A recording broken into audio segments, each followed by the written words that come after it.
سالم pine کی علی اجمل جامی دنیا vlogs میں اپنے نعرہ مستانہ کے ساتھ آپ کی خدمت میں حاضر ہے۔ کل جب گفتگو ہوئی نگران سرکار کے حوالے سے، پرویز خٹک صاحب کے حوالے سے، اور مستقبل کا کیا نقشہ ہو سکتا ہے، تو ایک دوسری رائے بھی سننے کو ملی تبصرے میں، تجزیے میں اور تنقید کی صورت میں۔ تو سر دست تو بات آج شروع کرتے ہیں جو قومی اسمبلی تحلیل کرنے کا فیصلہ کیا ہے قبل از وقت، اور مریم اورنگزیب صاحبہ اس کی تردید کر رہی ہیں۔ ایک یہ بات اور ایک یہ کہ نواز شریف صاحب واپس آ رہے ہیں، تیاریاں کرنے کی ہدایات پارٹی نے جاری کی ہیں، لیکن تاریخ نہیں دی جا رہی۔ اور یہ نواز شریف صاحب جو ہیں وہ جو اپنے فیصلے ہیں وہ بہت ہی خفیہ رکھتے ہیں، کلوز ٹو چیسٹ ان کے کارڈز ہوتے ہیں، بالخصوص ماضی قریب میں ہم دیکھیں ان کا سیکوینس، تو اس بارے میں کچھ جانکاری آپ تک پہنچانی ہے۔ اور یہ ایک میری انڈرسٹینڈنگ ہے کہ جو نگران سیٹ اپ کیسا ہوگا، آنے والا نقشہ کیسا ہوگا، کیا سیکوینس بنے گا، وہ دو چار لوگوں کے علم میں ہے۔ باقی جو سرکار بھی برسر اقتدار ہے وہ بھی شاید اس حد تک آگاہ نہیں ہے کہ کیا فیصلے اہم جگہوں پر ہو چکے ہیں۔ تو سب سے پہلے جو 8 اگست کو اسمبلی تحلیل کرنے کی خبر آئی اور اس کی تردید مریم اورنگزیب صاحبہ نے کر دی، مور اور لیس تاریخ یہی بننی ہے، یہ آپ ذہن نشین کر لیں،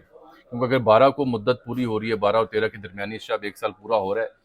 تو اس سے پہلے اگر آپ 2 یا 3 روز پہلے تحلیل کرتے ہیں تو پھر آپ 90 روز میں جا سکتے ہیں بصورت دیگر۔ اگر مقررہ مدت پہ ختم ہوگی تو 60 روز کے اندر انتخاب ہوں گے، عام فہم سے یہ بات ہے۔ تو یہ 8 7 8 9 کی جو تاریخ ہے، اسی لیے کہ ایوان صدر جب سمری جائے گی تو اگر صدر مملکت اس پہ بر وقت دستخط نہیں کرتے اور مدت وہ آ جاتی ہے جو کہ 60 روز کی بنتی ہے، تو پھر کیا ہوگا؟ اسی سے بچنے کے لیے یہ پیپلز پارٹی کی تجویز تھی۔ نوید قمر صاحب بھی اس کا ذکر ہفتہ ڈیڑھ پہلے کر چکے ہیں 8 اگست کے ہندسے کا،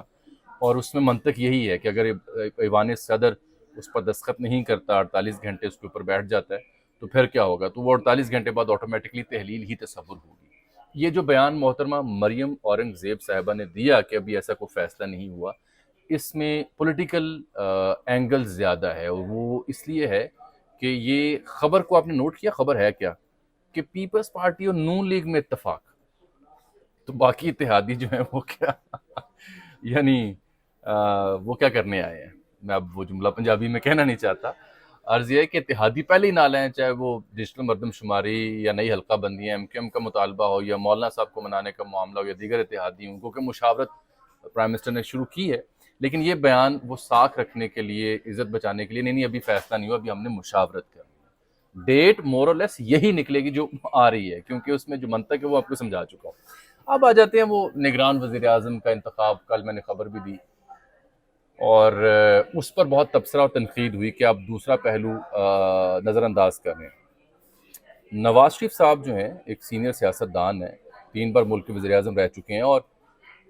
وہ ماضی قریب میں اگر ہم دیکھیں پچھلے 7-8 برسوں میں، جو بھی اہم فیصلے انہوں نے کیے وہ اس انداز میں کیے کہ صرف انہیں معلوم تھا یا جس شخص کے بارے میں فیصلہ ہو رہا ہے انہیں معلوم تھا، باقی ان کی کابینہ، ان کے جو مشیر اور معاونین تھے وہ بے خبر رہے اور قیاس رائیں کرتے رہے۔ اب تو نگران وزیر اعظم کون ہوگا؟ مصدق ملک صاحب سے بات کر لیں، اسحاق ڈار صاحب سے بات کر لیں، شہباز شریف صاحب کے قریبی لوگوں سے بات کر لیں، وہ خود بھی لا علم ہے۔ یہ میں اس لیے کہہ رہا ہوں کہ فیصلہ ہو چکا ہے اور وہ 2 یا 3 لوگوں کو معلوم ہے۔ اس کی مثالیں کچھ یوں ہیں کہ جب نواز شریف صاحب وزیر اعظم تھے، انہوں نے جب آرمی چیف اس وقت اپوائنٹ کرنا تھا راحیل شریف صاحب کے بعد قمر جاوید باجوہ صاحب کو، تو مجھے یاد ہے ریاض میں ایک سمٹ ہو رہا تھا سعودی عرب میں، جب ڈونلڈ ٹرمپ بھی وہاں آئے تھے، تو اس دورے پر ہم بھی کچھ صحافیوں کے ساتھ گئے ہوئے تھے کوریج کے لیے۔ وہاں ایک ناشتے پر نواز شریف صاحب سے جب ملاقات ہوئی تو منیر فاروق صاحب بھی میرے ہمراہ تھے، ایک ہماری کولیگ صحافی ہیں بینر سلیم صاحبہ، وہ بھی تھیں، یہ خاکسار بھی تھا۔ تو ہم نے یہ سوال کہ آرمی چیف کون ہوگا اور مختلف نام جو سینیورٹی میں بنتے تھے وہ ان کے سامنے رکھے، تو وہ مسکرا دیے اور انہوں نے کہا کہ آپ بتائیں کس کو لگانا ہے، جو ان کا خاص مخصوص انداز ہے، اسی دسو کنوں لانا ہے۔ ایک بار اور سوال پوچھا گیا تو انہوں نے کہا بھی فیصلہ نہیں کیا۔ وہ ہم وہاں سے واپس آئے اسی دن، تو میں اور منیر فاروق صاحب لاہور ایئرپورٹ پر اترے، اور ہم جیسے ہی جہاز سے باہر نکلے، موبائل آن کیا تو منیر فاروق صاحب کو نجم سیٹھی صاحب کا فون تھا، تب وہ ان کے ساتھ پروگرام کرتے تھے، اور نجم صاحب نے بتا رہے تھے کہ وہ باجووں نے لاتا ہے نواز شریف صاحب نے آرمی چیف۔ تو میں اور منیر صاحب ایک دوسری شکل دیکھ رہے تھے، یار ابھی ہم ملے ہیں نواز شریف صاحب سے چند گھنٹے پہلے اور کہہ رہے تھے کہ ابھی فیصلہ نہیں ہوا، یا آپ بتائیں کس کو لگانا ہے۔ یعنی اس طرح سے وہ فیصلے کرتے ہیں اور آگاہ نہیں کرتے اپنے انتہائی قریبی معاونین کو بھی۔ پھر آپ جنرل عاصم منیر صاحب کی اپوائنٹمنٹ کا بھی معاملہ ہو، اس ہنگامی اگر آپ دیکھیں تو زرداری صاحب کے حوالے سے کہا جا رہا تھا وہ ایک گوجرانوالہ کور کمانڈر، وہ ان کی پسندیدہ شخصیتیں، قریبی شخصیت ہیں، اور پھر شاہد خاقان عباسی صاحب اور دیگر جو سینئر سے نون لیگ کے، یہ تو جو سینیورٹی میں نمبر 2، 3 اور 4 کے افسران بنتے تھے، ان کو بھی انہوں نے ملاقاتوں کی کوشش کی، ملاقات حالانکہ ہو نہیں سکی تھی. تو یعنی ہر رہنما یا ہر ذمہ دار جو تھا وہ اپنی اپنی ذمہ داری کے اوپر مختلف شخصیات کو ناپ توڑ رہا تھا یا ان سے ملنے کی کوشش کر رہا تھا. لیکن فیصلہ ہو چکا ہوا تھا. جنرل عاصم منیر صاحب کو جو نواز شریف صاحب کو علم میں تھا وہ ہو چکا تھا. یہ دوسری مثال. پھر جو ووٹ آف نو کانفیڈنس والی بات ہے جس میں زرداری صاحب کا بڑا اہم کردار ہے، وہاں جو نمبرز ہیں، جو کارروائی تھی باریک کیسے کامیاب بنائی جائے گی، وہ بھی منظر عام پر نہیں آ رہی تھی، قیاس آ رہی تھی، وہ بھی نواز شریف صاحب، زرداری صاحب اور جو فیصلہ ساز ان کے بیچ طے ہو چکا ہوا تھا، اور لیکن جانکاری باہر نہیں آئی. تو یہ تیسرا ثبوت ہے اس بات کا کہ کیسے اہم فیصلوں کے اوپر جو لرن کیا نواز شریف صاحب نے یا ذمہ داروں نے کہ اب وقت سے پہلے خبر نہیں دینی تاکہ اس پہ قیاس آرائی نہ ہو اور بدمزگی نہ ہو. پھر ابھی جو آنے والا نقشہ ہے اس کی اگر ہم بات کر لیں تو ان 3-4 مثالوں کو سامنے رکھتے ہوئے میں عرض کرتا ہوں بار بار آپ سے کہ ڈاٹس کو کنیکٹ کر کے آپ کسی سیاستدان کی بصیرت یا اس کے فیصلہ سازی کے اوپر رائے دے سکتے ہیں. تو اس سے یوں لگتا ہے کہ نگران سیٹ اپ کے بارے میں بھی فیصلہ ہو چکا ہے، باقی بس اہمی ایکسرسائز ہی ہے کہ یہ نام ہے اور یہ ہے، وہ ایسے ہے ویسے ہے. اصل انحصار کہ الیکشن کب ہوگا، اب اصل بات پہ آتے ہیں، وہ اس بات پہ ہے کہ جناب عمران خان صاحب جو ہیں ان کے خلاف جو کیسز ہیں، یہ ٹرائل ہے، وہ کتنی جلدی مکمل ہوتا ہے. وہ طے کرے گا کہ انتخاب کب ہونے جا رہا ہے.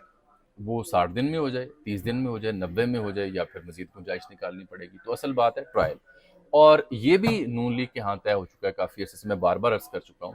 کہ کوئی بھی جو ایکشن ہے against P T I chairman Imran Khan صاحب کے خلاف، وہ ان کی جو باقی ماندہ مدت اس میں نہیں ہونا، وہ نگران سیٹ اپ کے ہاں ہی ہوگا کہ وہ جانے، ان کا کام جانے، تاکہ ان کے اوپر پولیٹیکل بیگیج فردر آئے جو یہ لے بھی چکے ہیں. تو یہ ہے اہم نقطہ کہ ٹرائل کب کمپلیٹ ہوتا ہے، یہ طے کرے گا کہ انتخاب کب ہونے جا رہا ہے. اور چوتھی ایک اہم اور دلچسپ بات جو آج میں کسی اور اینگل سے اس لیے بات کر رہا ہوں کہ یہ تنقید اور تبصرے میں مجھے سننے کو ملا کہ اس بارے میں بات کریں تو کر رہا ہوں،